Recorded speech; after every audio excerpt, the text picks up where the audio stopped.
Black swell theatre की webinar श्रृंखला 18 में आप सभी का स्वागत है। आपने अपना अध्यापन आपने अपनी पढ़ाई लिखाई दिल्ली विश्वविद्यालय से पूरी की और उसके बाद लगातार लेखन की दुनिया में सक्रिय है। विगत 40 वर्षों से लेखन, सिने संगीत समालोचक के कार्य में आपकी सक्रियता है। आप के द्वारा रचित जितनी भी रचनाएं हैं वे भारत के कई ऐसे विश्वविद्यालयों में पाठ्यक्रम के रूप में शामिल हैं।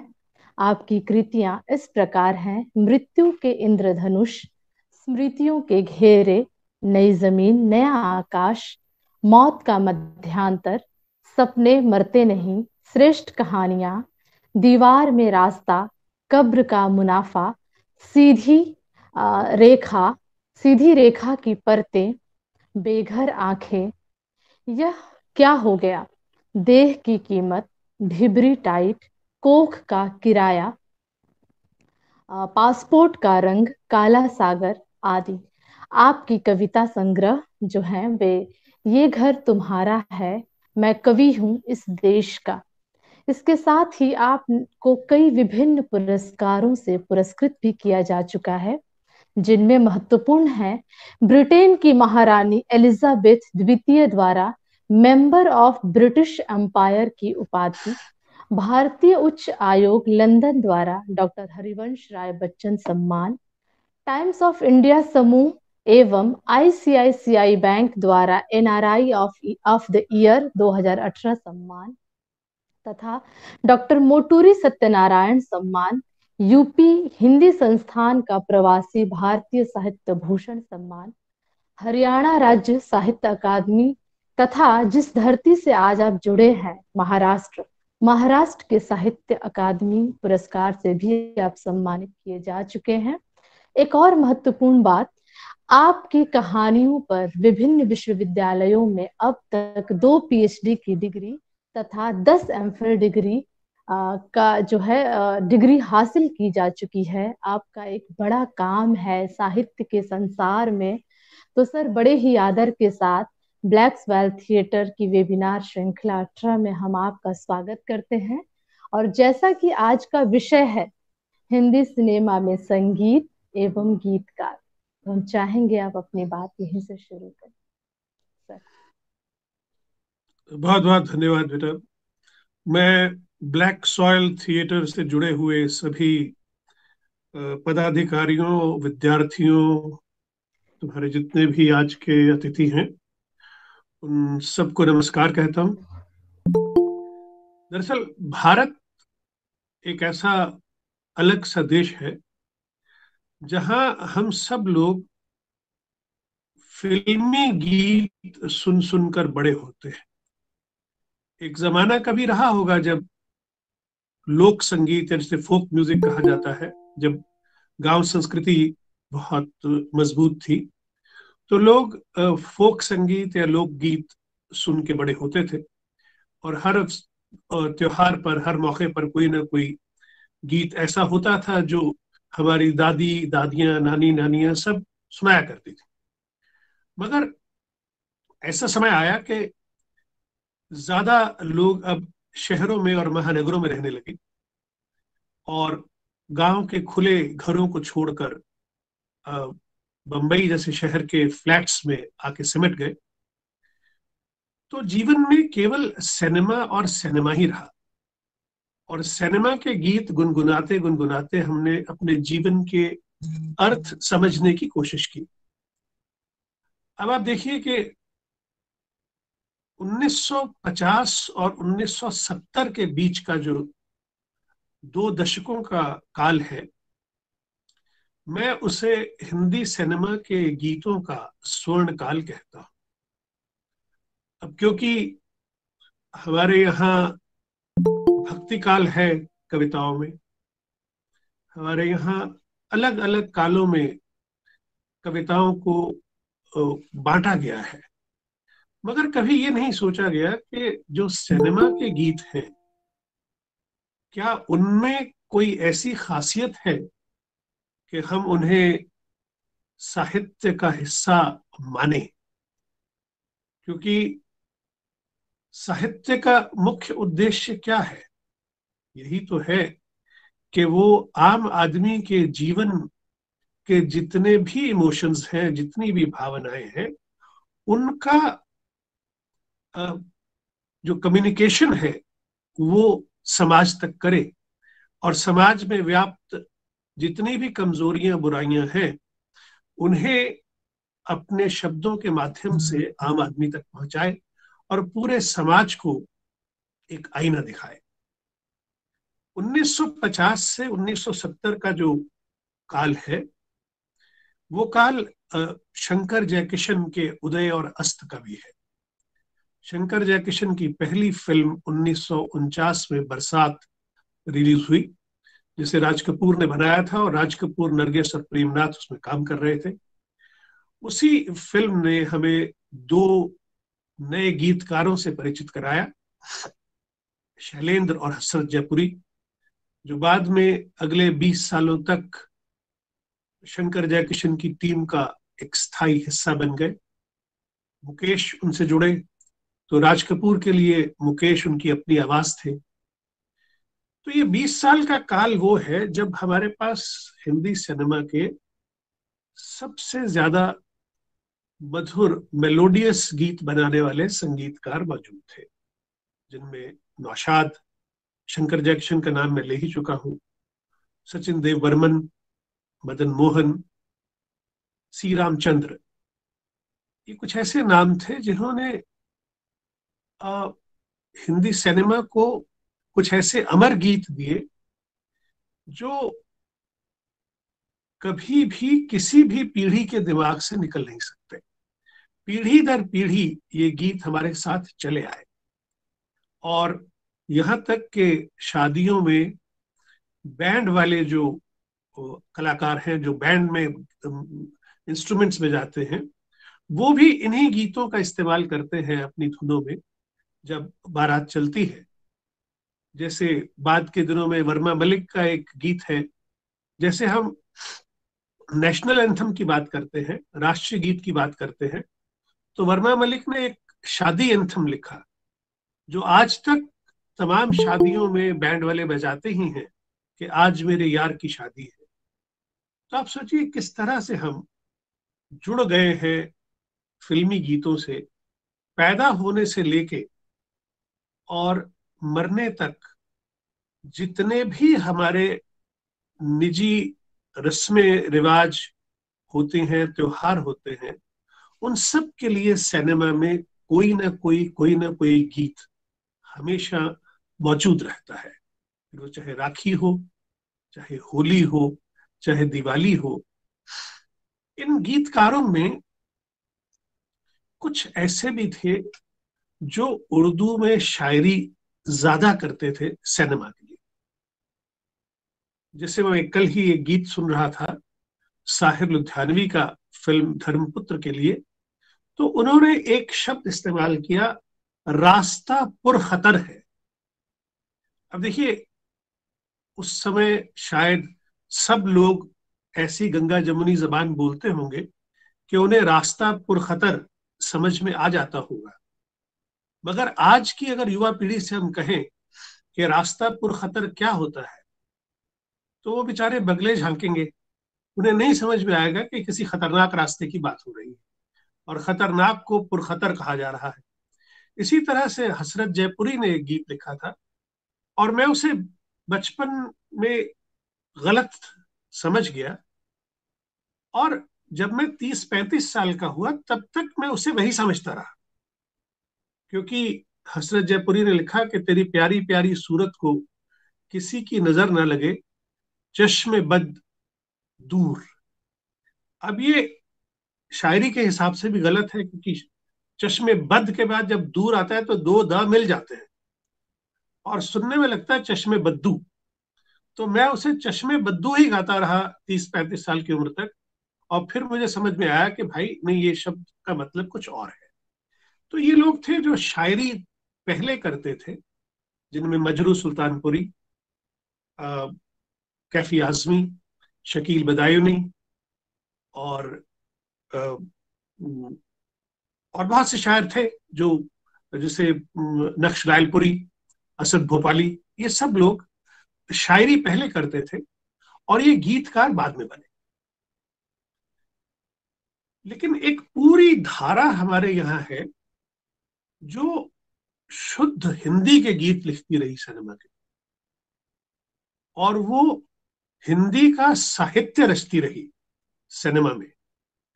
तो जब हम उन गीतकारों पे निगाह डालते हैं, जैसे पंडित प्रदीप या भरत व्यास या शैलेंद्र या अनजान या इंदिवर और बाद में योगेश, नीरज जी, इन सब लोगों ने शुद्ध हिंदी के गीत लिखे।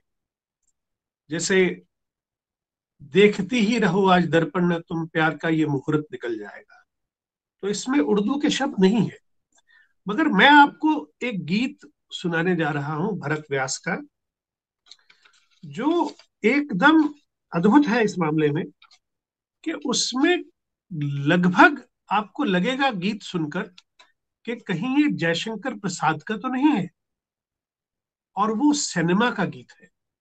उसमें जो बिंब है, उसमें जो शब्द है, उसमें जो अनुभव है और जो फीलिंग्स हैं, भावनाएं हैं, उन्हें सुनिएगा कि कौन हो तुम, कौन हो। कवि की मधुर कल्पना हो तुम, या गायक की मधुरिम तान, या सरिता जल की तरंग हो, अरुण कमल की मधु मुस्कान। कौन हो तुम, कौन हो तुम। ऋतु बसंत की प्रथम कली हो, सावन की पहली बरसात, या चिरविरही दो हृदयों के मधुर मिलन की पहली रात। कौन हो तुम, कौन हो तुम। प्रणय गीत की प्रथम पंक्ति हो, या मनु की पहली संतान, नव यौवन की प्रथम दृष्टि हो, नयनों की पहली पहचान। कौन हो तुम। अब देखिए, ये मैंने पढ़ दिया तो शायद बहुत सारे लोगों को समझ ही नहीं आएगा कि ये सिनेमा का गीत कैसे हो सकता है। मगर जब वी शांताराम हीरो हैं और भरत व्यास गीत लिख रहे हैं और महेंद्र कपूर गा रहे हैं, तो यही गीत आपको ऐसे सुनाई देगा। कौन हो तुम, कौन हो, कौन हो तुम, कौन हो, कौन हो। तो ये देखिए कि किस तरह से इस टीम ने मिलकर, वसंत देसाई ने संगीत दिया, तो इन लोगों ने ये कोशिश की कि साहित्यिक हिंदी हमारे फिल्मी गीतों में आए।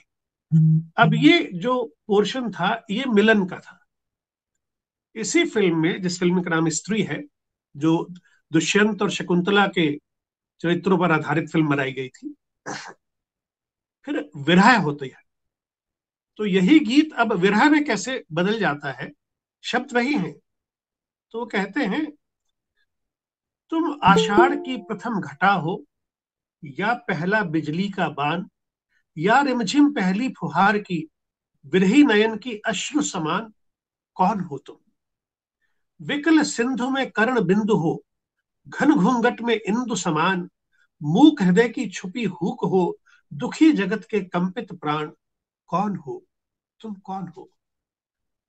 तो हमें इस बात पे गर्व भी होना चाहिए, हमें ये महसूस भी करना चाहिए कि जो लोग ये सोचते हैं कि फिल्मी गीत उर्दू के बिना लिखे ही नहीं जा सकते। एक बार मजनू साहब ने ये कहा था कि मैं नहीं समझता कि हिंदी फिल्म का कोई भी गीत उर्दू के बिना लिखा जा सकता है।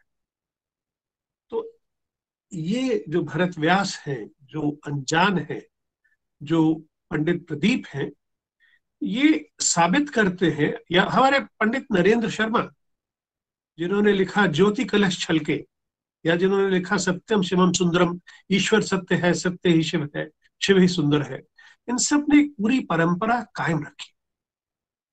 इंदिवर जब कहते हैं छोड़ दे सारी दुनिया किसी के लिए मुनासिब नहीं आदमी के लिए, वो बाकायदा, या जो पूरब और पश्चिम में कोई जब तुम्हारा हृदय तोड़ दे, तड़पता हुआ जब तुम्हें छोड़ दे, तब तुम मेरे पास आना प्रिय, ये दीपक जला है जला ही रहेगा।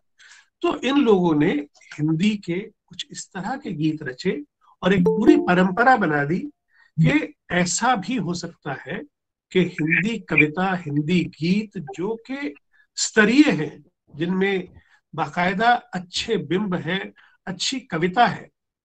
अब भरत व्यास का ही एक और ऐसी रचना है इसी फिल्म में, एक फिल्म थी नवरंग। तो नवरंग में जो वो गीत लिखते हैं, वो हमारे किसी भी मंच पर बहुत अच्छी तरह से जा सकता है, क्योंकि उन्होंने एक ऐसा वो बनाया है, जो जो शब्दों का चयन है वो बिल्कुल हमारे बहुत अच्छे स्तरीय मंच कविताओं की तरह चलता है कि कवि राजा कविता के मतलब दान मरोड़ो, धंधे की कुछ बात करो, कुछ पैसा जोड़ो। शेर शायरी कवि राजा ना काम आएगी, कविता की पोथी को दीमक खा जाएगी। भाव चढ़ रहे अनाज हो रहा महंगा दिन दिन, भूखे मरोगे रात कटेगी तारे गिन गिन। इसलिए कहता हूं भैया ये सब छोड़ो, अरे धंधे की कुछ बात करो, कुछ पैसे जोड़ो। अरे छोड़ो कलम चलाओ मत कविता की चाकी, घर की रोकड़ देखो कितने पैसे बाकी। अरे कितना घर में घी है, कितना गरम मसाला, कितने पापड़ वड़ी मगोरी मिर्च मसाला, कितना तेल लून मिर्ची हल्दी और धनिया। कभी राजा चुपके से तुम बन जाओ बनिया। अरे पैसे पर रच काव्य, अरे पैसे पर रच काव्य, मुख भूख पर गीत बनाओ। गेहूं पर हो गजल धान के शेर सुनाओ। लून मिर्च पर चौपाई चावल पर दोहा, सुगल कोयले पर कविता लिखो तो सुहा। तो देखिए ये सब फिल्म में लिखा गया और ये फिल्म में बाकायदा इस्तेमाल हुआ, अपने जमाने में बहुत हिट हुआ। ये गलत फहमियां फैलती चली गई कि जो जनता मांगती है हम वही देते हैं। ऐसा नहीं है। जो आप जनता को बताओगे ही नहीं, अगर आज किसी को पता ना हो कि एवोकाडो नाम का कोई फल होता है जो सेहत के लिए बहुत अच्छा होता है, हम बताएं ना किसी को कि देखिए मेरे पास एवोकाडो है जो सेहत के लिए अच्छा है, तो उसे कैसे पता चलेगा कि एक अच्छा फल है जो मैं खा सकता हूं।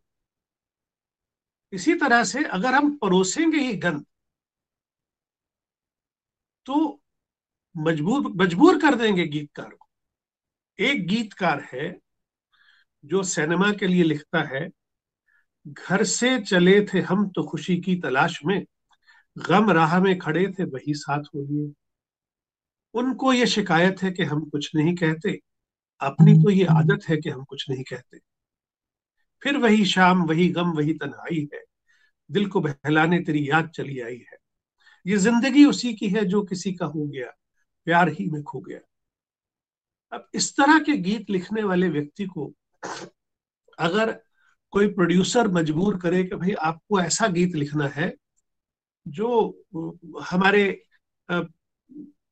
ऑडियंस को ये भावना दे दे, अब ऐसा गीत लिखने वाला व्यक्ति कि काशी देखी मथुरा देखी देखे तीरथ सारे, तेरे द्वार खड़ा एक जोगी, ना मांगे ये हीरे मोती मांगे दर्शन तेरे, तेरे द्वार खड़ा एक जोगी। ऐसा व्यक्ति फिर ये लिखता है, मुझको ठंड लग रही है मुझसे दूर तू न जा, आग दिल में लगी है मेरे पास चली। यानी कि ये व्यक्ति इतने वर्षों तक अच्छे गीत, हमें स्तरीय गीत देते रहे, मगर उनको मजबूर किया गया कि आज की जनता कुछ और मांग रही है। तो वो जो पहले उन्होंने इतने बड़े गीत लिखे अच्छे, जो लोगों तक पहुंच रहे थे, लोगों का मनोरंजन कर रहे थे, लोगों को शिक्षा दे रहे थे, वो गीत अचानक इरेलीवेंट कैसे हो सकते हैं? हम कैसे भूल सकते हैं शैलेंद्र को, जो सिनेमा के गीतों में हमें जीवन का अद्भुत पाठ पढ़ाते हैं। वो जीवन के हर पहलू पे गीत लिखते हैं। आप सोचिए कि गरीबी पर 4 लाइनें किसी ने लिखनी है, इसके लिए उसे नारे नहीं लगाने, वो गरीबी का चित्रण करते हैं। चूल्हा है ठंडा पड़ा मगर पेट में आग है, गर्मा गर्म रोटियां, कितना हंसी ख्वाब है। तो ये जो गर्मा गर्म रोटियां हैं, एक गरीब का सबसे हसीन ख्वाब है, और चूल्हा ठंडा है और पेट में आग लगी।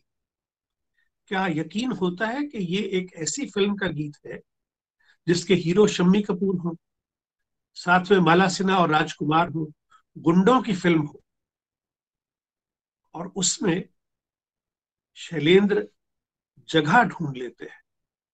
मेरी बातचीत हो रही थी मनोज मुंतशिर, जो वर्तमान काल के सबसे अच्छे कवि कहे जा सकते हैं हिंदी सिनेमा के। उन्होंने मुझे कहा, तेजेंद्र सर, दिक्कत ये है कि हमें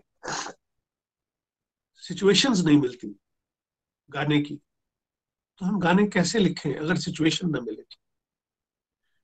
तो मैंने उन्हें एक सिचुएशन के बारे में बताया। मैंने कहा, देखिए सुनिए, राज कपूर ने अपनी फिल्म संगम में एक सिचुएशन शैलेंद्र को दी, और शैलेंद्र को बताया कि देखो, एक हीरोइन जो है वो पानी में नहा रही है, उसके कपड़े उतार रखे हैं, और उसका प्रेमी कपड़े लेके पेड़ पे चढ़ जाता है।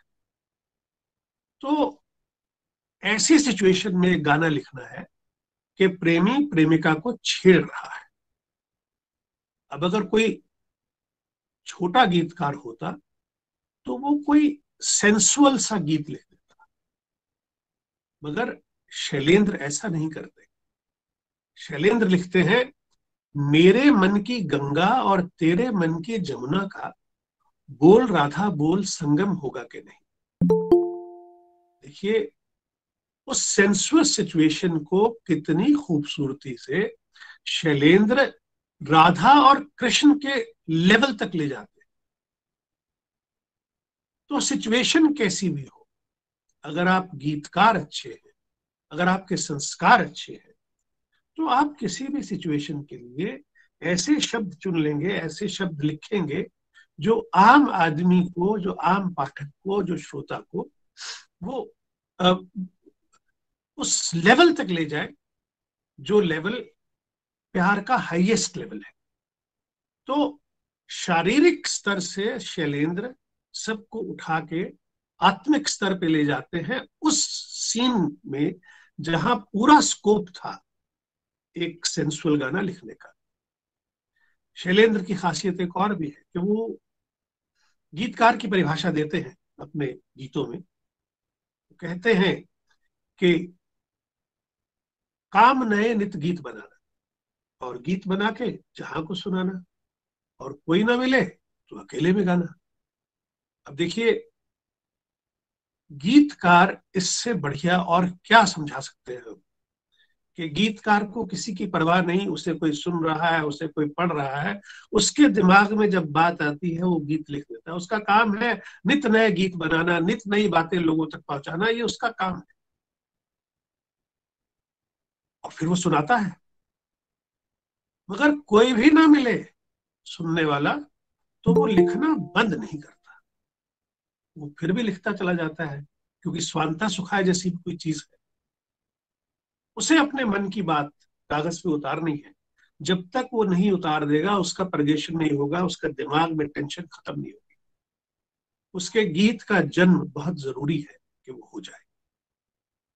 और फिर शैलेंद्र हमें अपने गीतों में ही एक अच्छे मधुर गीत की परिभाषा देते हैं।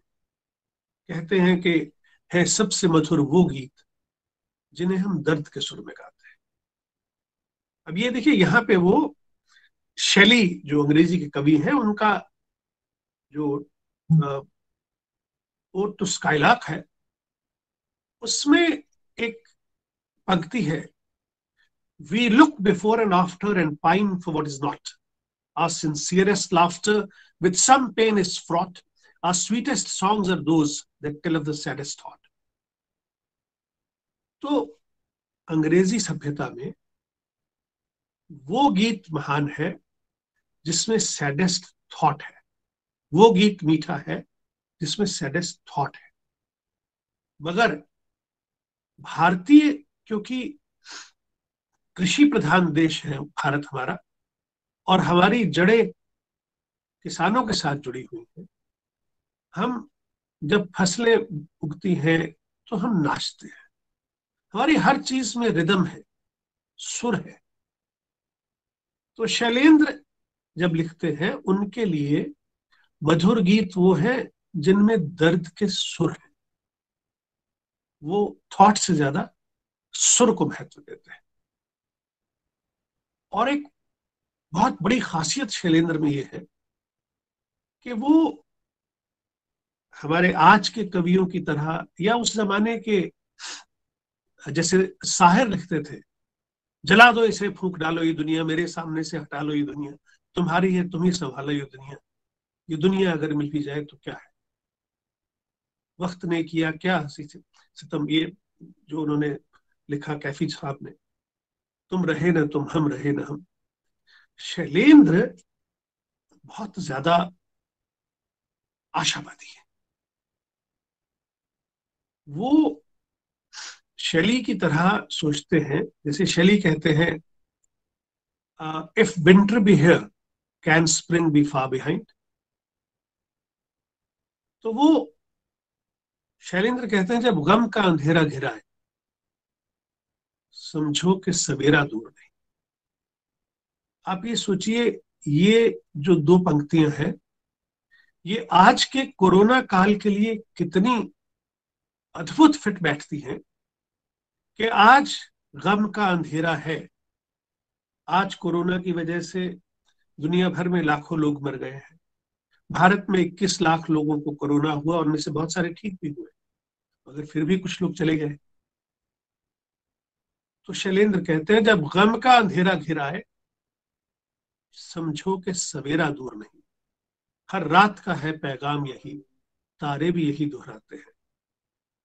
ये हमें समझना होगा कि बड़े गीतकार और बड़े साहित्यकार कैसे ऐसी चीजें लिख जाते हैं जो उस फिल्म की कहानी के हिसाब से, उस कैरेक्टर के हिसाब से, उसमें दिए गए संगीत के हिसाब से तो फिट बैठे ही बैठे।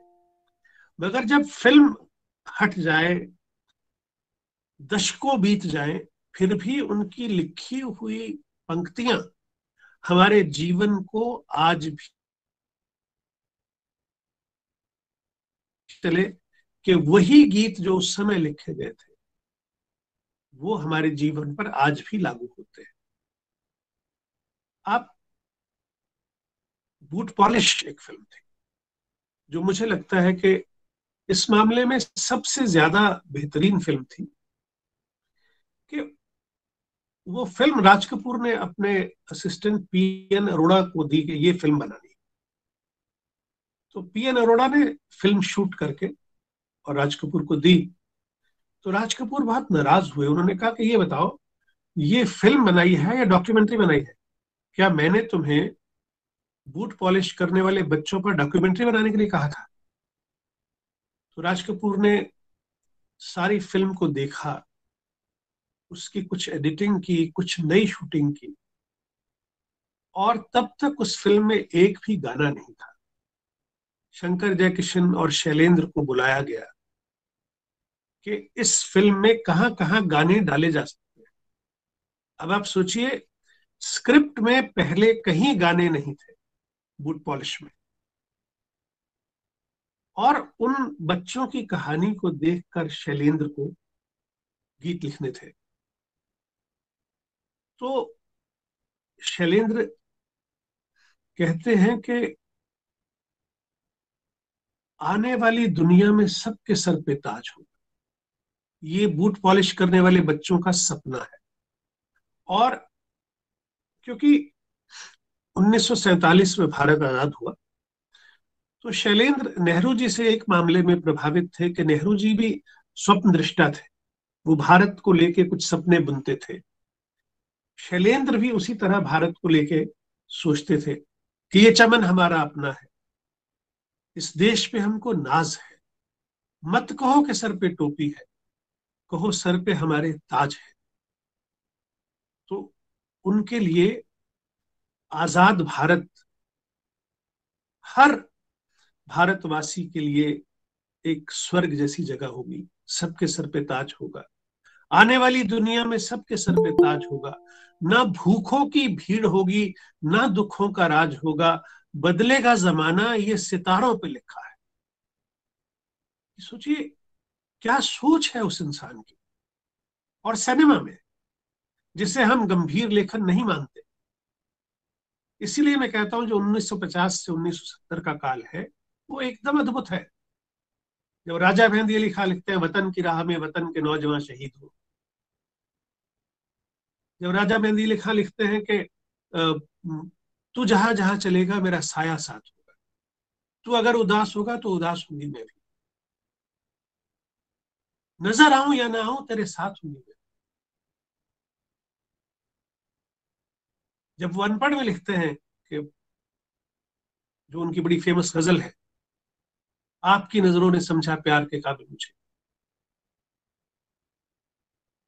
नैना बरसे रिमझिम रिमझिम, ये इतने खूबसूरत गीत। और जब राजा मेहंदी अली खां से कहा गया कि हमें पूरा ऐसा फोक गीत चाहिए सिनेमा में जो टिपिकल गांव के माहौल का हो, जिसे गांव का एक एक आदमी अपने आप को आइडेंटिफाई कर सके।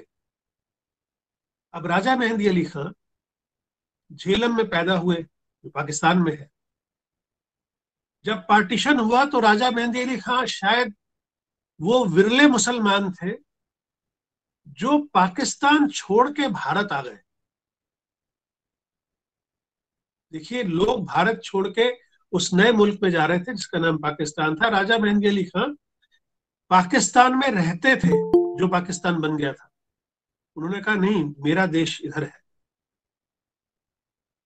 वो आदमी यहां आ गया, और वो आदमी जो पंजाब से था, उसने मेरा साया फिल्म के लिए एक ऐसा फोक सॉन्ग लिखा जो अपने जमाने में शायद सबसे ज्यादा लोकप्रिय गीत था। वो लिखते हैं, झुमका गिरा रे बरेली के बाजार में। सोचिए, हर आदमी शायद उन दिनों झुमका ही ढूंढ रहा था कि जो बरेली के बाजार में गिरा हो किसी को मिल जाए। ये बहुत बड़ी इन लोगों में एक खासियत थी कि ये कभी भी कुछ भी लिख सकते थे, कुछ भी कर सकते थे। यानी कि जो साहित्य में प्रयोग होते थे वो भी हमारे गीतकार करते थे। जैसे फिल्मी गीतों का एक सिस्टम है, स्थाई, दो अंतरे या तीन अंतरे, और बीच में हर अंतरे के बाद स्थाई। ये एक सेट पैटर्न है, इसको बार बार तोड़ा गया। शकील ने तोड़ा जब उन्होंने लिखा, चल दिया कारवां लुट गए हम यहाँ तुम वहां, गिर पड़ी बिजलियां जल गया आशियां उठ रहा है धुआं, वो जाने वाले ठहर जरा फरियाद हमारी सुनता जा, दामन पे लिखी जो अशकों ने रूदाद हमारी सुनता जा, जी सकेंगे न हम तुझसे होकर जुदा, ऐ मेरी जिंदगी तेरा हाफिज खुदा, मेरा महमिल चला हाथ से दिल चला रह गई दास्तान। अभी एकदम सीधी नज्म, कहीं कोई स्थाई नहीं है, कहीं कोई अंतरा नहीं। लेकिन गुलाम मोहम्मद ने जो उसको धुन दी और तलत महमूद ने जो गाया तो कुछ इस तरह से बना, चल दिया कारवां लुट गए हम यहाँ तुम वहां। तो संगीतकार को भी पता था कि ये जो एक्सपेरिमेंट हो रहा है इसके अंदर उसका क्या रोल है। यही गुलाम मोहम्मद ने हमको हिंदी सिनेमा की दो बेहतरीन फिल्में दी। एक थी मिर्जा गालिब जो सोहराब मोदी ने बनाई थी, और दूसरी थी पाकीज़ा। इन दोनों फिल्मों के गीत अमर गीत है। और अगर पाकीज़ा के गीत साहित्य नहीं है तो साहित्य क्या होता है? ये हमें सोचना पड़ेगा, इस पर विचार करना पड़ेगा। मुझे बड़ी खुशी हुई जब मुझे हमारे बच्चे ने बताया कि कंचनजंगा यूनिवर्सिटी में तो बाकायदा सिनेमा का पेपर है, और उन्होंने कहा कि आज के प्रोग्राम से उनके बच्चे जुड़ेंगे। मुझे हंसराज कॉलेज के महेंद्र प्रजापति ने बताया कि हंसराज कॉलेज में भी सिनेमा का पेपर है। लेकिन मेरी मुहिम ये है कि हमारे जो गीतकार सिनेमा के लिए लिखते रहे हैं, हमें उन गीतकारों के गीतों और कविताओं को बीए और एमए के कोर्स का हिस्सा बनाना है। जो बच्चे बीए हिंदी में करें उनके पास एक पेपर होना चाहिए जिसमें केवल सिनेमा के गीतकारों के गीत हो, और उनको हम अंडरस्टैंड करें, उनको हम बदलें, उनको हम समझें, उनके जरिए अपने जीवन को समझने की कोशिश करें।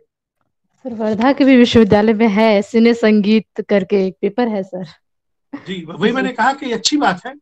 लेकिन जो जो मैं कह रहा हूं, मैं इन गीतकारों के गीतों को उसी तरह सिलेबस का हिस्सा बनवाना चाहता हूं जैसे कि प्रसाद हैं, जैसे कि निराला है, जैसे और जितने भी हैं, महादेवी हैं, ये लोग क्यों ना हो। और हम लोग क्या करते हैं, जैसे आज किसी से बात करो सिनेमा के गीतों की, तो वो कहेगा अरे पुराने गीत अलग होते थे, वो अच्छे होते थे, आजकल तो बकवास लिखी जा रही है। मैं पूछता हूं, क्या पुराने गीतों को आपने साहित्य मान लिया? धर्मवीर भारती जब कभी कार चलाते थे, मुझे याद है क्योंकि मुझे बहुत प्यार करते थे, उनको आप साथ बैठ के जाइए तो वो पूरे रास्ते फिल्मी गाने गुनगुनाते जाते थे। मैं हैरान होता था कि इतना बड़ा साहित्यकार। तो मुझे कहा करते थे जिंदगी तो इन्हीं गीतों में है तेजेंद्र।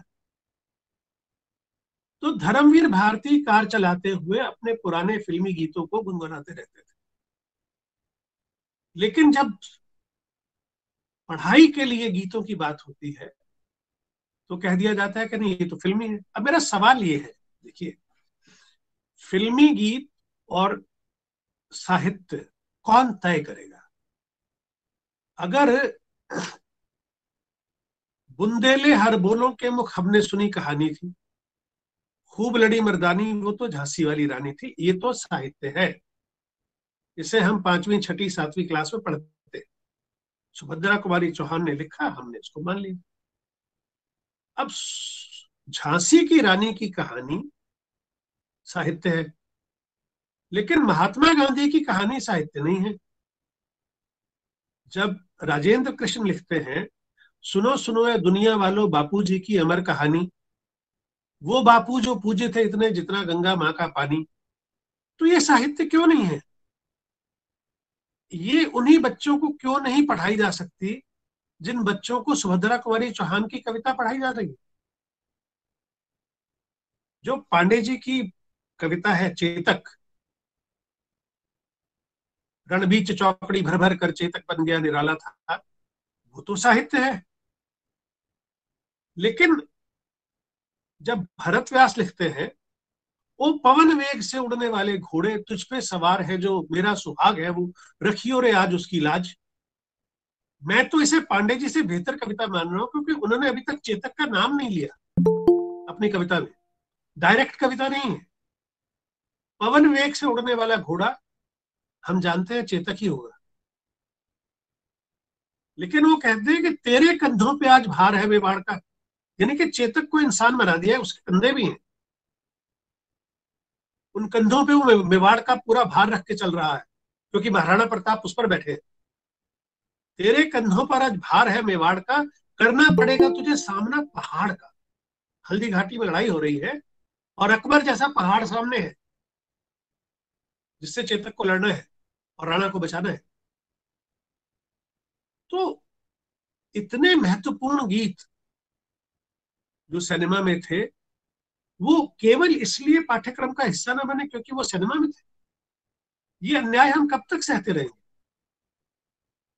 हमें ये आवाज उठानी है, जितनी जगह पॉसिबल हो हमें बताना है कि ये गीतकार उसी तरह पाठ्यक्रम का हिस्सा बने जैसे कि दूसरे कवि बने हुए हैं। देखिए, अच्छे गीत और बुरे गीत हर दशक में लिखे गए। होता क्या है, हम पुराने गीतों के बेस्ट गीतों का मुकाबला आज के वर्स्ट गीतों से करते हैं। ये बहुत गलत तरीका है, क्योंकि अगर हम महात्मा गांधी का मुकाबला अगर करेंगे तो हमें देखना होगा कि कम से कम अब्दुल कलाम के लेवल का आदमी तो हो, तो मुकाबला है ना। हम किसी भ्रष्ट नेता से, जो भ्रष्ट काम करके जेल चला गया है, उसका मुकाबला महात्मा गांधी से करेंगे तो गलत मुकाबला है ना ये तो हमें ये देखना है कि आज भी अच्छे गीत लिखे जाते हैं। इरशाद कामिल, वो मनोज मुंतशिर, ये लोग बड़े अच्छे गीत लिख रहे हैं। प्रसून जोशी अच्छे गीत लिख रहे हैं।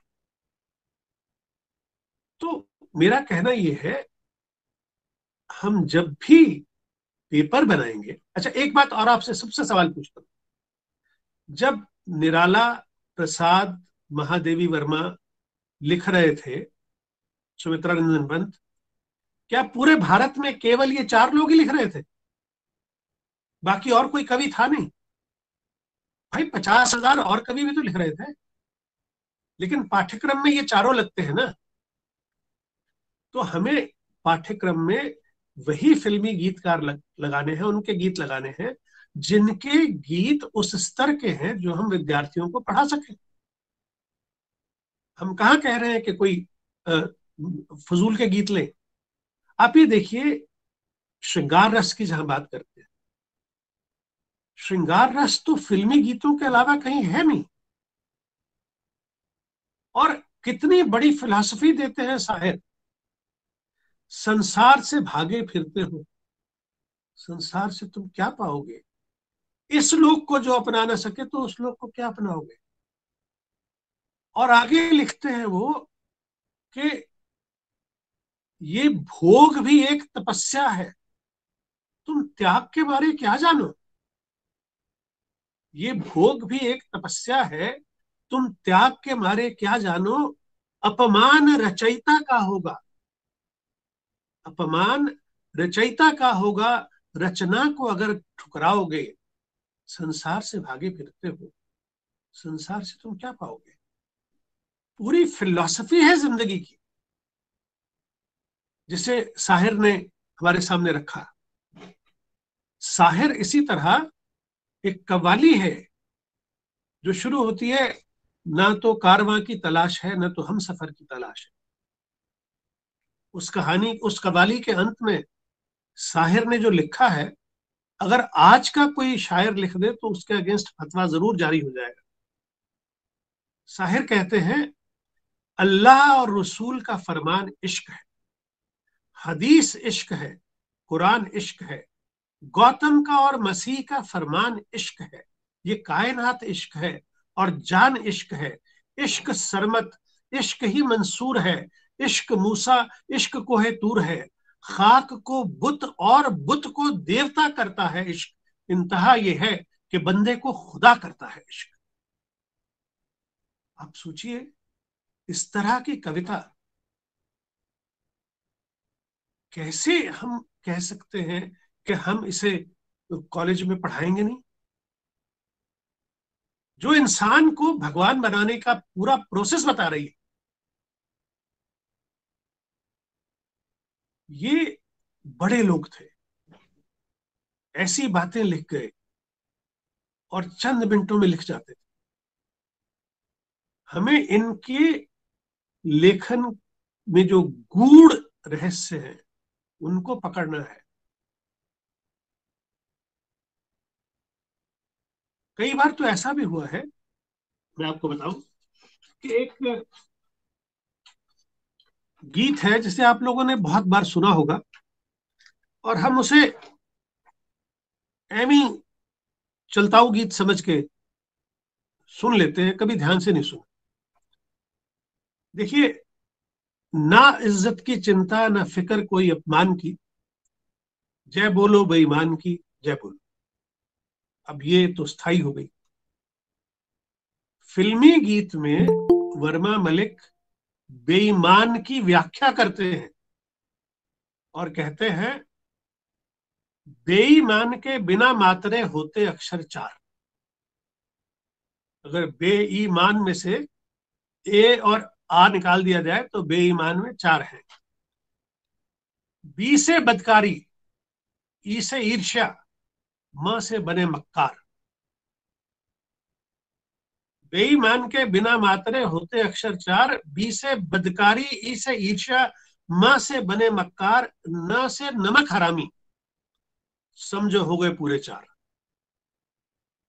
चार गुनाह मिल जाए होता बेईमान तैयार। अरे उससे आंख में लाए, क्या हिम्मत है शैतान की, जय बोलो बेईमान की। क्या आप सोच सकते हैं कि एक कमर्शियल सिनेमा में एक गीतकार बेईमान की पूरी परिभाषा दे रहा है आपको कि ये चार तत्व हैं जो बेईमान बनाते हैं, और उसी में वो एक एक्सपेरिमेंट करते हैं। गीत की एक पंक्ति में वो एक ही लेटर से शुरू होने वाले शब्दों का इस्तेमाल करते हैं जब उसको एक्सप्लेन करना है कि बेईमानी से ही बनते हैं। बेईमानी बा से है। बेईमानी से ही बनते हैं बंगले बाग बगीचे। तो देखिए, बा बा बा, बेईमानी से ही बनते हैं बंगले बाग बगीचे। और उसी तरह फिर बाद में ट्रेन में एक साधु महाराज अपनी मंडली को लेके आ जाते हैं, तो उसको देख के जो कहते हैं, पूरी सीट पर, पूरी बर्थ पर जो ट्रेन की है, पूरी सीट पर जटाजूट संग है महाराज पधारे, चिमटा चरस चिलम और चेले।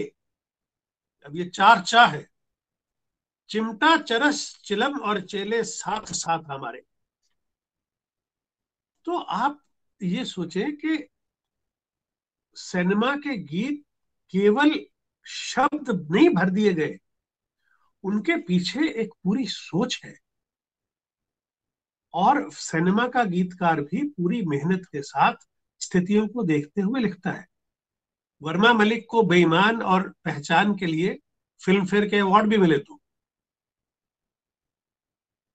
और किस तरह से बड़े गीतकारों, जो हमारे बड़े गीतकार हैं, वो कैसे बड़े कवियों की तरह सोचते हैं।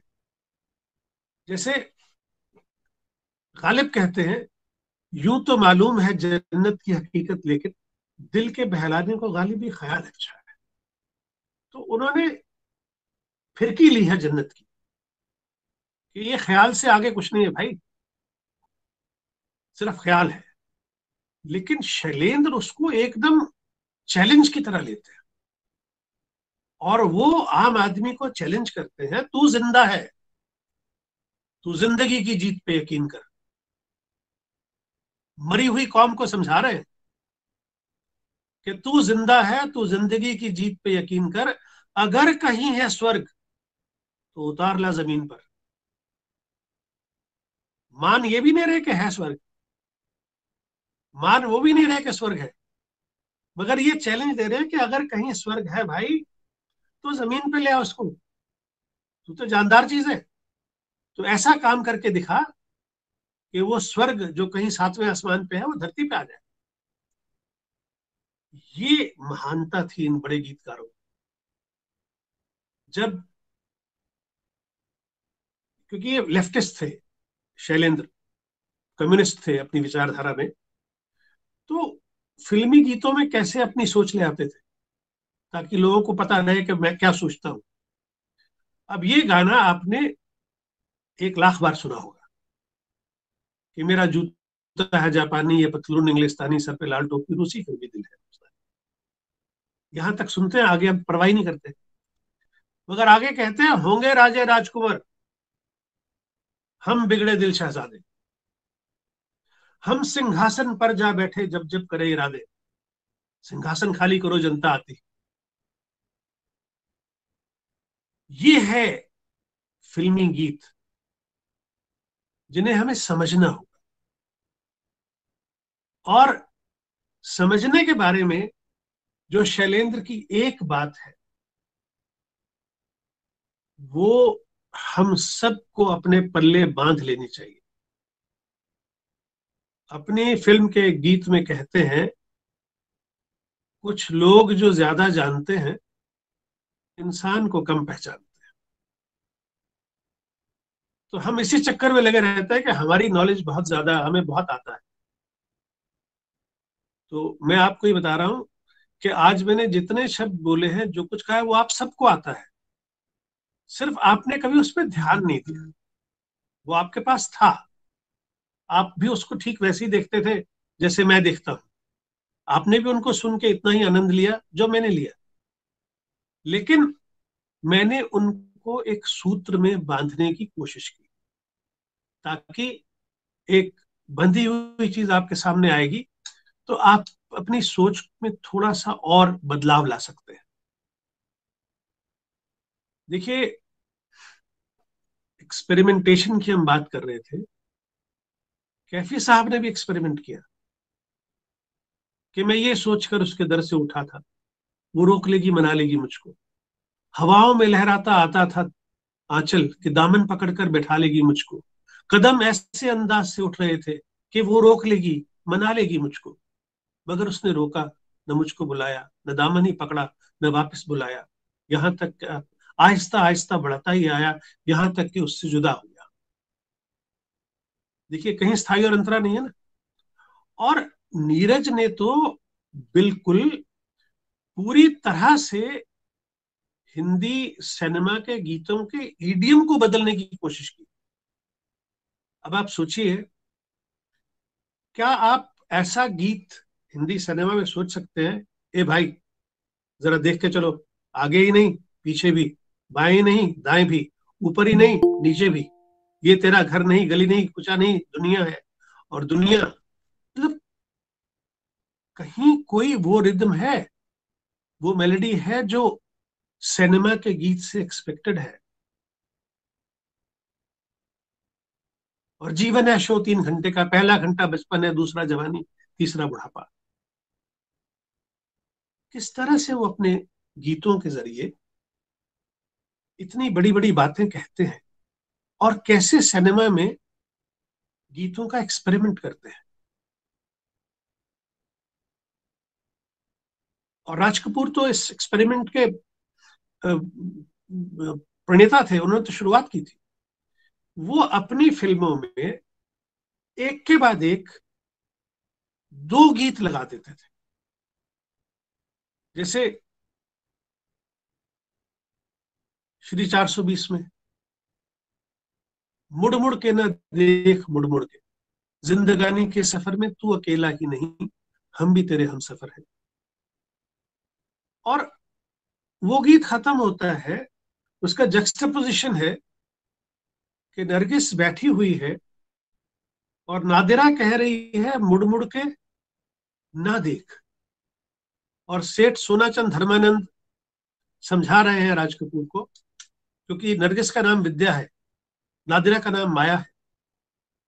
तो एक छोटा सा संवाद है सेठ सोनाचंद धर्मानंद का, राजकुमार साहब, आज दिवाली है, आज आपको माया की जरूरत है।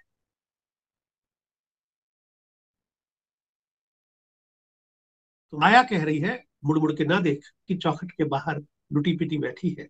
और वो कह रही है, वो जाने वाले मुड़ के जरा देखते जाना, दिल तोड़ के तो चल दिए, मुझको ना भुलाना। तो ये खासियत, राज कपूर ने ये एक्सपेरिमेंट कई बार किया, आवारा में भी किया, जहां घर आया मेरा परदेसी लता मंगेशकर का है, तो वही मन्ना डे राज कपूर के लिए गाते हैं, उसी के कॉन्टिन्यूएशन में। और इसी तरह बॉबी फिल्म में भी उन्होंने एक्सपेरिमेंट किया। तो ये हमें देखना है कि किस तरह से इन लोगों ने संगीत का इस्तेमाल किया, किस तरह से संगीत में गीतों का समन्वय हुआ। जय किशन से एक बार किसी ने पूछा था कि साहब ये बताइए, आप पहले धुन बनाते हैं, नौशाद साहब पहले धुन बनाते हैं, तो अगर पहले आप धुन बनाएंगे तो गीतकार की जो आजादी है, स्वतंत्रता है बनाने की, वो कैसे कायम रहेगी? तो जयकिशन ने जो जवाब दिया था, मैं उससे संतुष्ट हूं, इसलिए साझा कर रहा हूं। उन्होंने कहा बात यह है कि जो गीतकार हैं, जब वो तुकांत में लिखते हैं तो उनके पास बहरें लिमिटेड होती हैं, मीटर लिमिटेड है, तो वो हर बार उसी मीटर में लिख के दे देते हैं। हम एक ही मीटर पर अलग अलग धुनें बनाने में ज्यादा मुश्किल होती है। हम जब धुन पहले बना लेते हैं तो हम उस धुन के जरिए गीतकार को नया मीटर दे रहे हैं।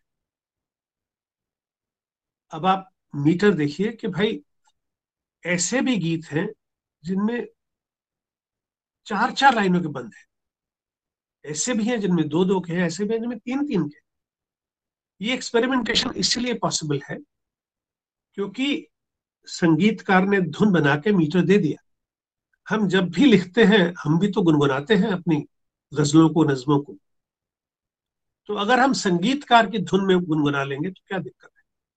हाँ, ये सच है कि फिल्मी गीत लिखना कविता लिखने से बहुत ज्यादा मुश्किल है, क्योंकि आपको कहानी का ध्यान रखना है, आपको एक्टर का ध्यान रखना है, क्योंकि उस एक्टर की एक इमेज है, उसके साथ आप वैसे ही शब्दों का इस्तेमाल कर सकते हैं। आप राजेंद्र कुमार के लिए शम्मी कपूर जैसे शब्द नहीं लिख सकते। आप नहीं एक्सपेक्ट कर सकते कि राजेंद्र कुमार कहेगा चाहे कोई मुझे जंगली कहे, वो शम्मी कपूर ही कहेगा। लेकिन उस गाने में भी शैलेंद्र कहते हैं मेरे सीने में भी एक दिल है मेरे भी कुछ अरमान, मुझे पत्थर तो ना समझो, मैं हूं आखिर एक इंसान, राह मेरी वही जिस पे दुनिया चली। तो शैलेंद्र जंगली के दिल की बात को भी समझते हैं, उसके दर्द को समझते हैं, और उस जंगली के दर्द को इतने सरल शब्दों में व्यक्त कर देते हैं। तो बात यह है कि जो 1950 से 1970 के बीच के गीत हैं, उनमें इतनी गुणवत्ता है, उनके इतने डायमेंशंस हैं कि 1 घंटे के लेक्चर में उनके साथ न्याय नहीं हो सकता। अगर हम सच में इस काल के गीतों के साथ, इस काल की फिल्मों के साथ न्याय करना चाहते हैं, तो हमें हर एक गीतकार पर, हर एक संगीतकार पर कम से कम 3-3 घंटे का प्रोग्राम करना होगा। तब जाके पता चलेगा कि इन गीतकारों में क्या खासियत है। वैसे मैं आपको एक बात बताऊं, थोड़ी सी सेल्फ पब्लिसिटी भी कर लेता हूं, आमतौर पे करता नहीं हूं। पुरवाई नाम की पत्रिका हम निकालते हैं लंदन से, जिसका संपादक हूं मैं। इन दिनों हम कुछ ऐसे गीतकारों पर, फिल्मी गीतकारों पर लेख लिख रहे हैं जिनके गीत तो अमर है, सब लोग उन गीतों को जानते हैं, उनको सुनते हैं, उनको समझते हैं, मगर उनके गीतकारों के नाम हमें नहीं पता कि वो गीत लिखे किसने। अभी तक इस 4 गीतकारों पर लिखा जा चुका है, नक्श लायलपुरी, असद भोपाली और राजा मेहंदी अली खां। और इस आने वाले रविवार को हम लिख रहे हैं वर्मा मलिक पर। तो वर्मा मलिक का संडे को होगा, आप जरूर देखिए। तो जिन भी लोगों को गीतकारों में शौक है, ये मेरा एक डेडिकेशन है, समर्पण है उन गीतकारों के लिए कि जो हमें ऐसा खजाना देकर चले गए और नाम लेवा कोई नहीं। तो मैं कम से कम ये अपना कर्तव्य समझता हूं, और पुरवाई का भी, कि ऐसे गीतकारों को हम जिंदा रखें, और इसके लिए जरूरी है उन पर लगातार लिखा जाए, और उसके बाद उन्हें कोशिश करके जरूर हर विश्वविद्यालय में उनके लेखन को लगवाने की एक मुहिम चले। और जब ये सफल होगी तो मुझे लगेगा कि मेरी मेहनत, मेरी सोच आम लोगों तक पहुंच गई। बहुत बहुत शुक्रिया, बहुत बहुत मेहरबानी।